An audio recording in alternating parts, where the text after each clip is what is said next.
Hello again, everyone. I hope you're enjoying your 2014 so far. It's early days, but I hope you're all happy and healthy. I recently received an email request from a user named Need for Cheesy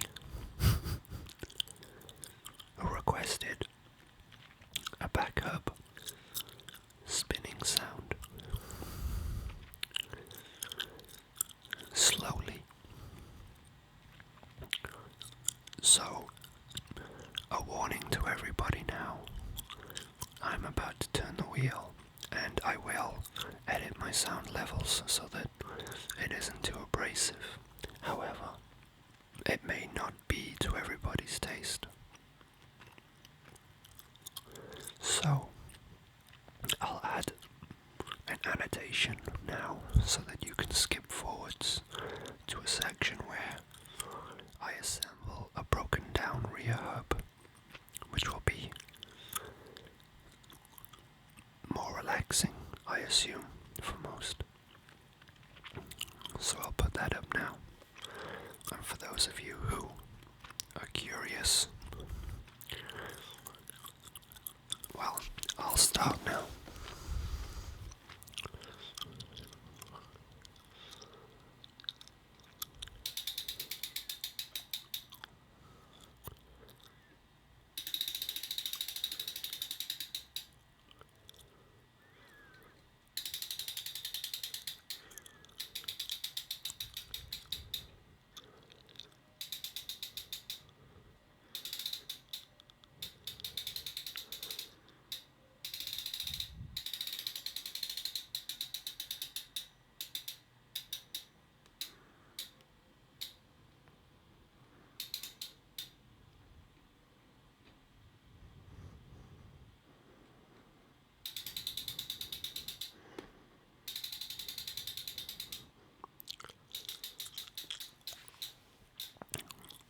So this hub is actually quite a recent addition. It is Proper's most recent hub.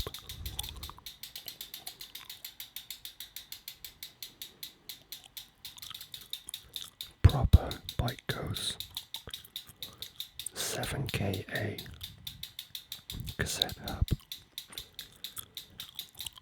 The male version, which I'll explain to you later.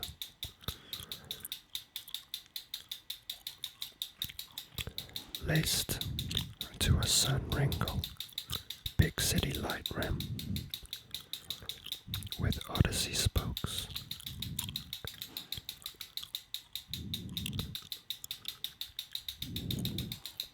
It's a 48-hole hub and a 48-hole rim with 48 spokes,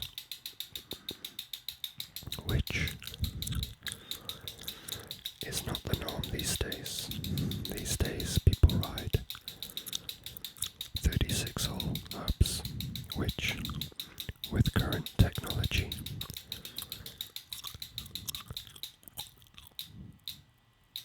can be as strong as certain 48-hole hubs.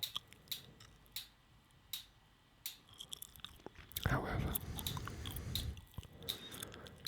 they require truing more frequently. That is to say, the spokes require adjusting more often in order to keep them tight and to keep the wheel spinning straight.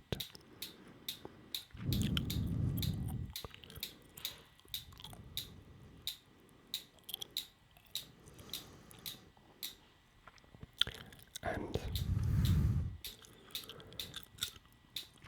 I like to set my wheel up and just forget about it, knowing that it will stay straight and true and tight.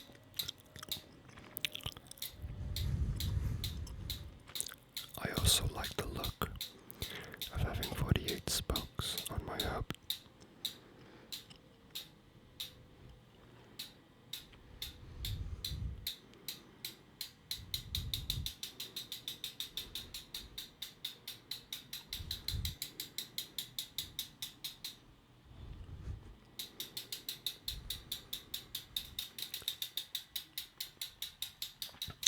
The tire is by Premium. It's a Chad Curly signature model tire, and the inflated diameter is 2.4 inches. I quite like the fat tire look. It's in fashion currently, or was.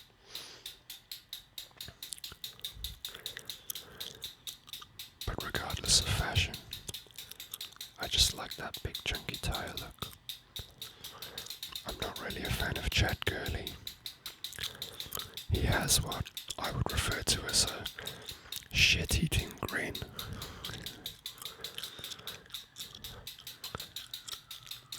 And we get it. You can do bar spins and manuals. Maybe do something else now, please.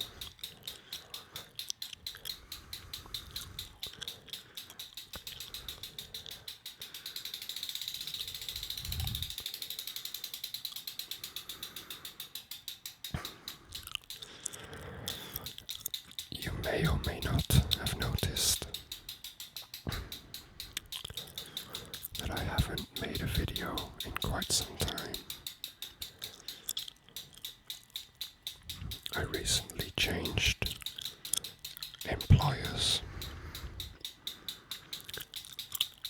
not by choice,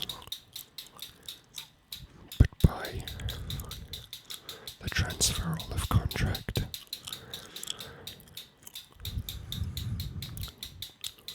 It's been a stressful period and an interesting time,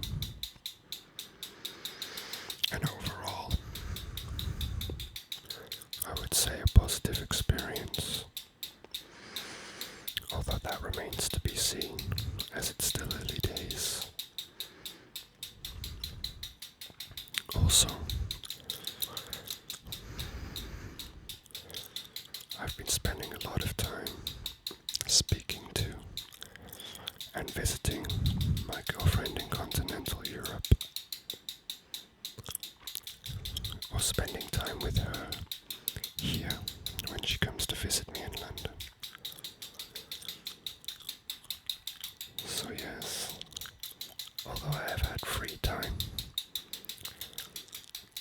I have not spent it making videos. But here I am, with another video for you. If you're even listening at this point, which I wouldn't blame you if you weren't.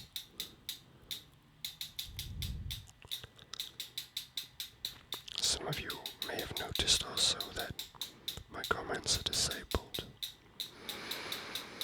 It isn't because I don't like receiving comments, reading them, or that I've gotten any negative or unpleasant ones, because that's simply not the case.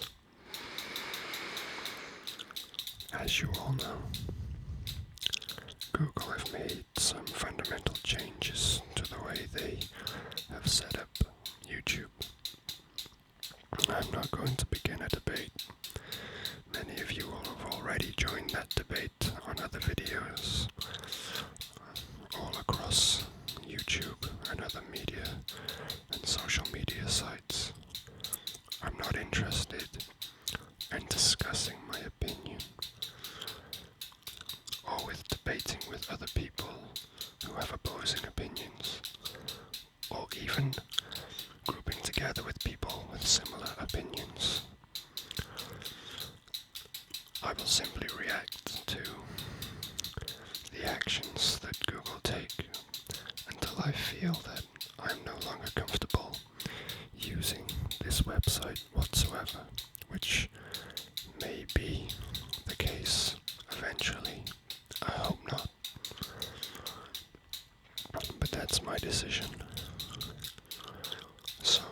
please don't be offended if you think it's because I don't like receiving comments or replying to them, because I do. And you can feel free to message me anytime, and I'll just go into my YouTube settings in the community setting in order to find it, where the inbox has newly been placed.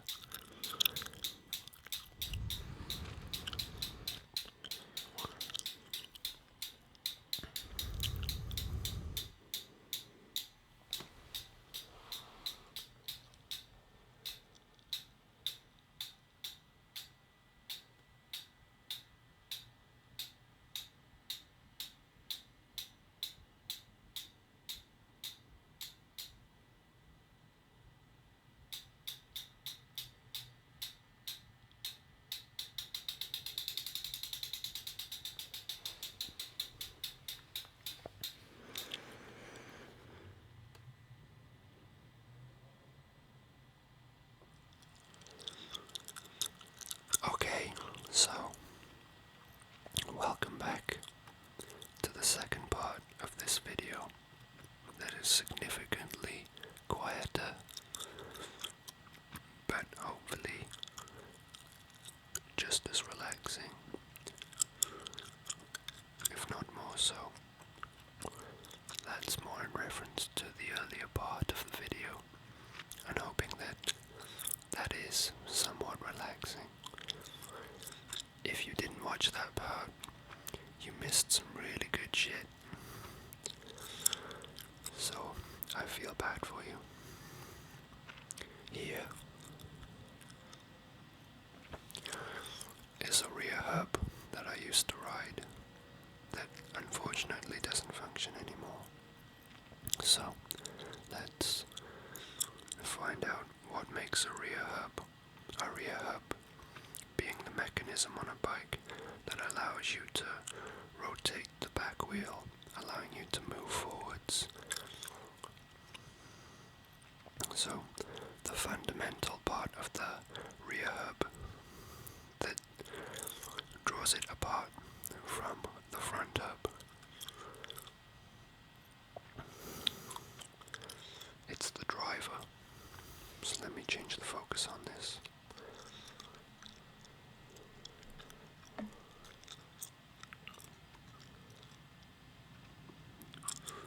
The driver.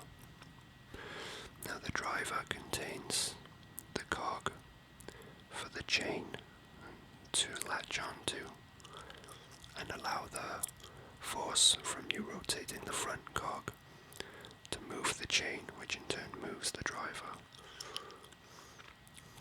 via this cog.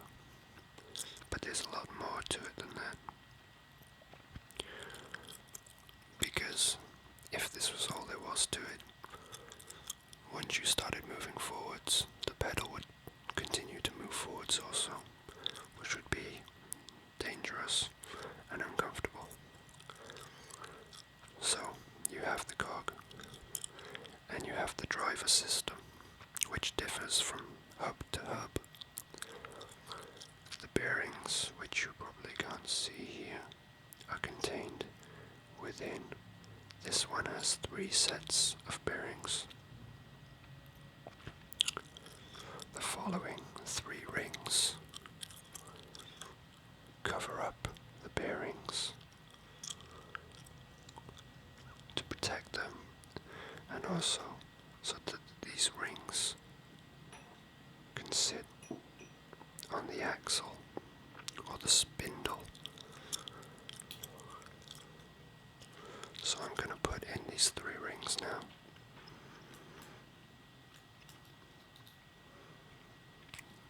The bearings, I believe, are called needle bearings. No, they're not needle bearings.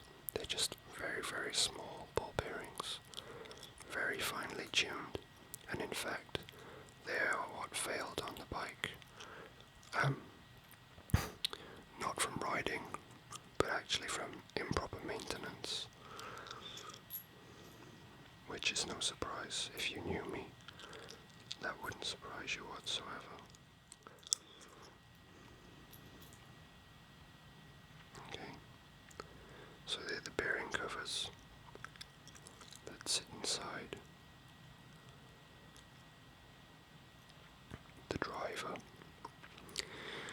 these gaps and these pieces that sit in the gaps.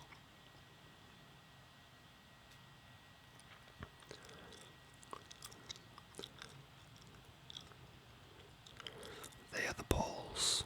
Now this particular hub has a 3-ball system.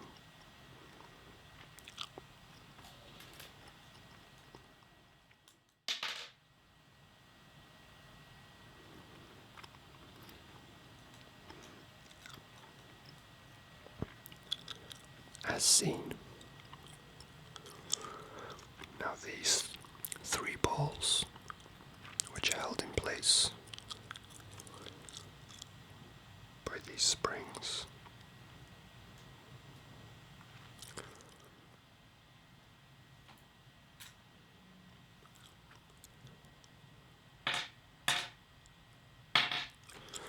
are what allows the driver to rotate forwards but stay still whilst the rest of the wheel rotates. That's why these bearings inside are important. This is the hub shell. Now you can see all these teeth inside the hub shell here, right?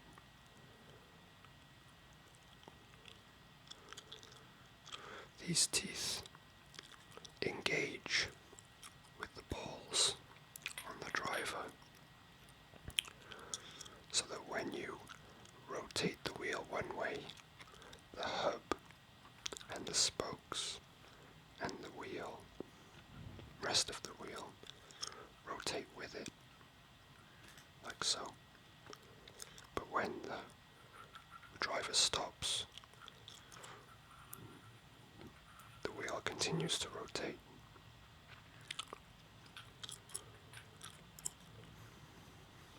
The way that this works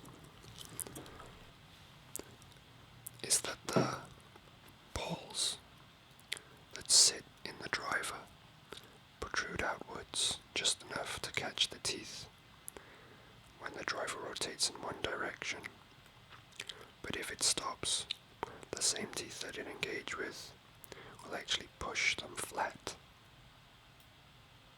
so that the teeth will smoothly roll around this segment of the driver, allowing you to not have to pedal the whole time, and not force your pedals to move forwards when you've stopped making the effort. So I'm actually going to try now to put the springs in to the driver to hold the balls in place. It should be interesting.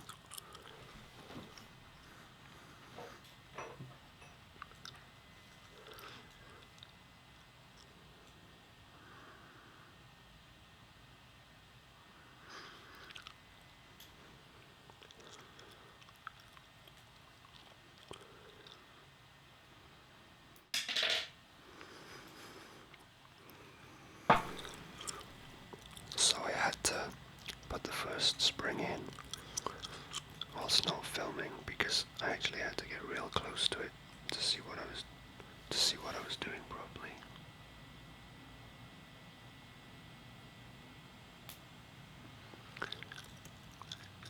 It's quite fidgety.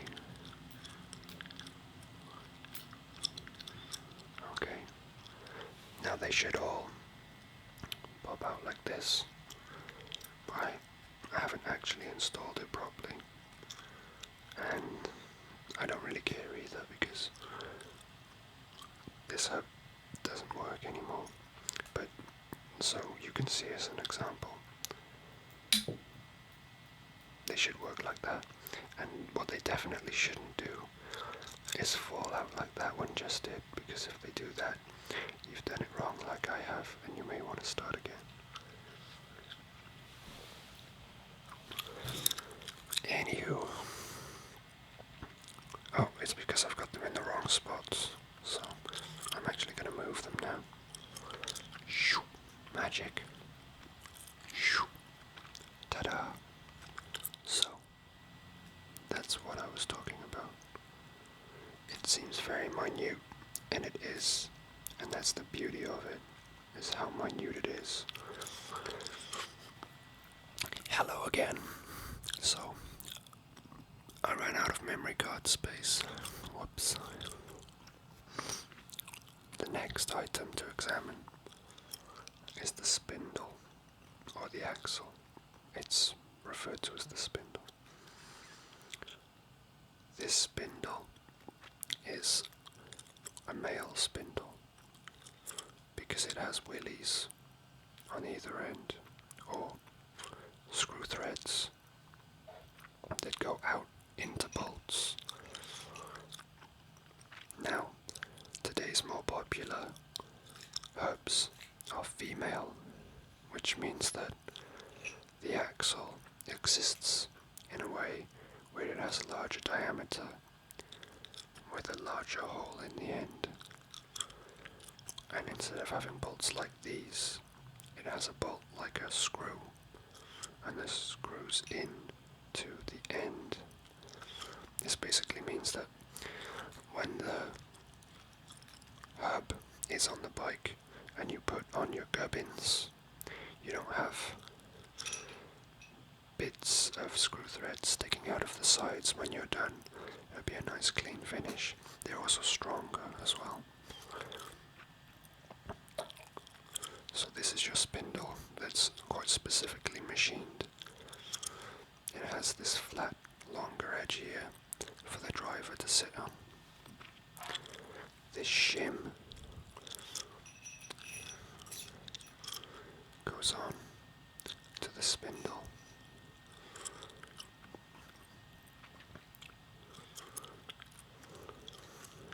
And then, with some force,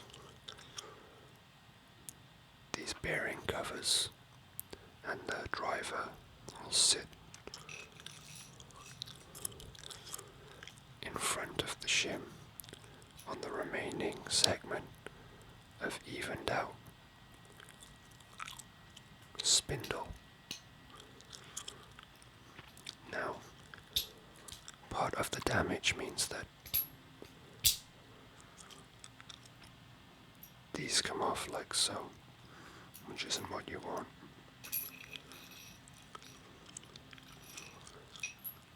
In fact, what you actually want is for them to rest against the shim, like this one has. This is all why this is no longer on my bike. So, with some gentle persuasion, the bearing cases, which should be inside the driver, are now on the spindle.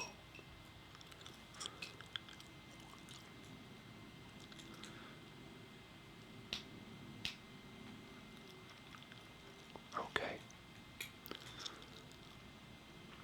Happy days for all. So there's your spindle and your constructed driver. The next thing we should do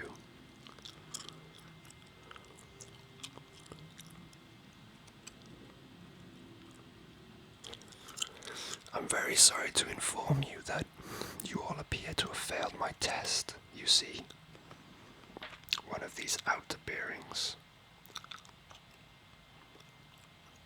was actually supposed to go onto the spindle first, before the shim and before the miniature bearing cases. You see, I intentionally left it off to give you the chance to point it out quickly and say, hey, Jorn, didn't you forget to put on that bearing? Unfortunately, none of you noticed it, and so you won't win the prize.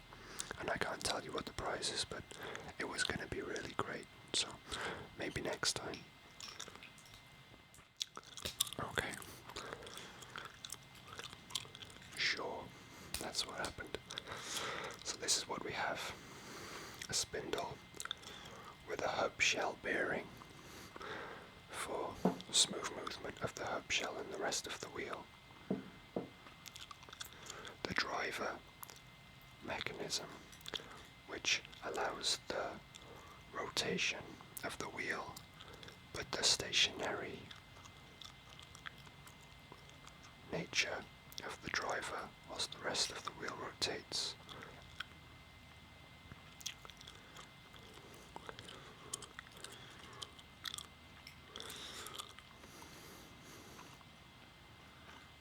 The next thing we need to do is add the other hub shell bearing to this side of the hub. Now it'd be nice if we could just press it in, which looks like it could be a possibility.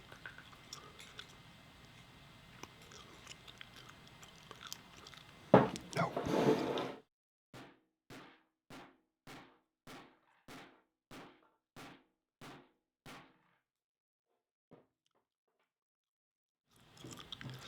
It's my special hammer that doesn't make any sound when I use it. So the next thing we need to do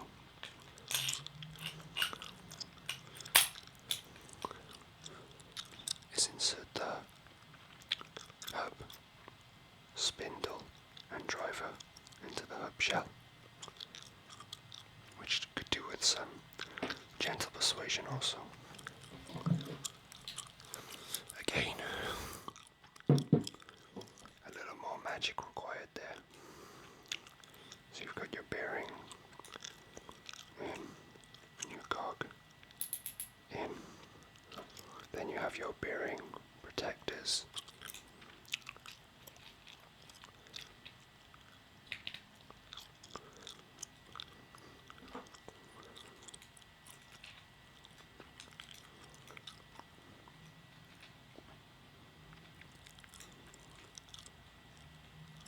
That don't seem to want to screw on.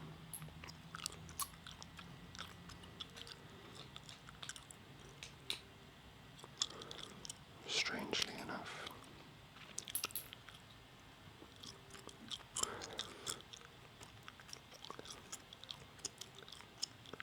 Be right back. Hello again. So, after fitting the two cone nuts with the greatest of ease, not requiring the use of two spanners, this would be the point. Let's focus this again.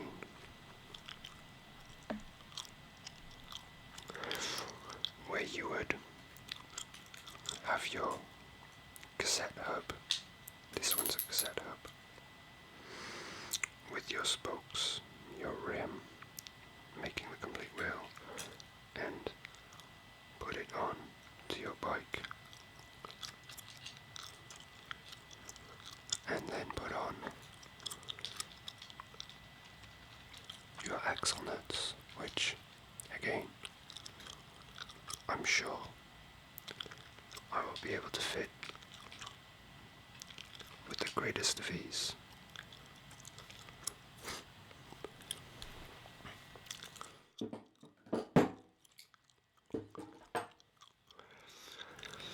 Like I said, greatest of ease. So there you have it. That's a cassette hub. Those are the components that it's made of. And this is the sound it makes.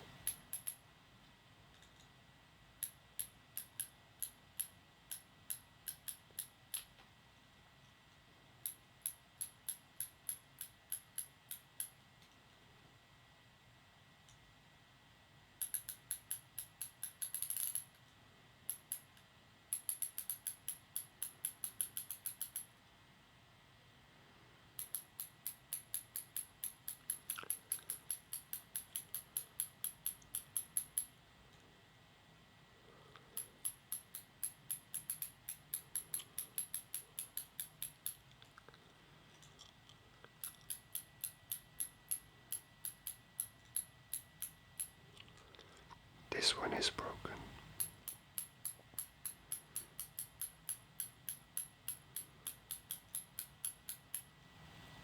My apologies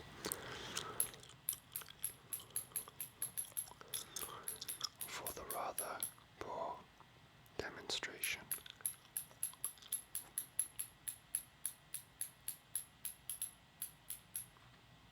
But I hope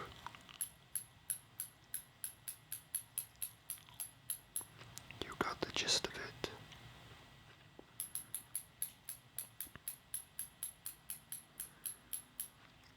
And understand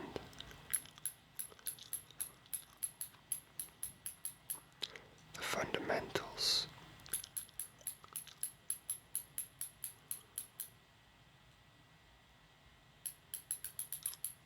of how a cassette hub operates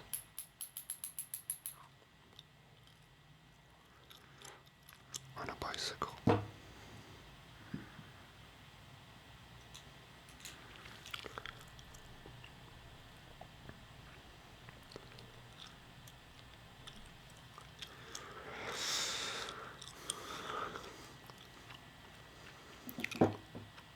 I used the pliers for the springs also.